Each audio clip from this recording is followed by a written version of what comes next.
Hiditra avy hatrany kosa resika eo amin'ny vaovao manasongadina ny tontolon'ny asa eo indrindra moa ny hetsika manodidina n'izay asa izay nisokatra tamin'ny fomba ofisialy io maraina io tokoa moa ny hetsika journée pour l'emploi et la formation izay karakarain'ny kabinetra MRH asa misa arivo no atolotra ireo mpitsidika mandritra ity andiany faefatra ity izay atao etsy amin'ny lapan'ny fanatanjahantena sy ny kolotsaina etsy Mahamasina sehatra iray izay ahafahan'ireo tadiasa ny orinasa ary ivitoerana fampiofanana miaona ihany koa moa ity hetsika ity lovaramanatsona no fanadihadiana eo amin'ny sariny Christian Rakotondramanga.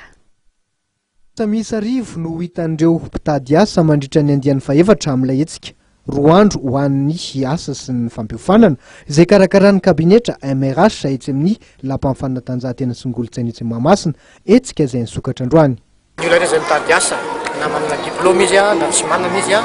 dia afaka makatia amin'ny palais de sport mitondra CV sary tapaka dia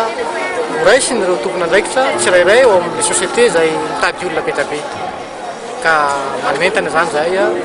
tongava maro. Orinasa misa telopolo sy ivitoeram-pampiofanana misa telopolo ihany koa no mandray anjara amin'ity hetsika ity ary isan'izany ny asa communication na ASCOM. Sady manome formation en entretien d'embauche ihany koa ny ASCOM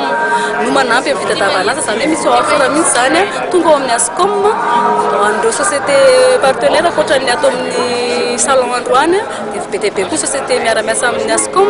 dia ny offre avy any amin'ireo direct ao amin'ny ASCOM daholo dia manampy ihany koa ny ASCOM zany amin'ny fitadiavana asa. Ny impolo isan-jaton'ireo nanatona ny ASCOM dia tafiditra amin'ny sehatry ny asa avokoa.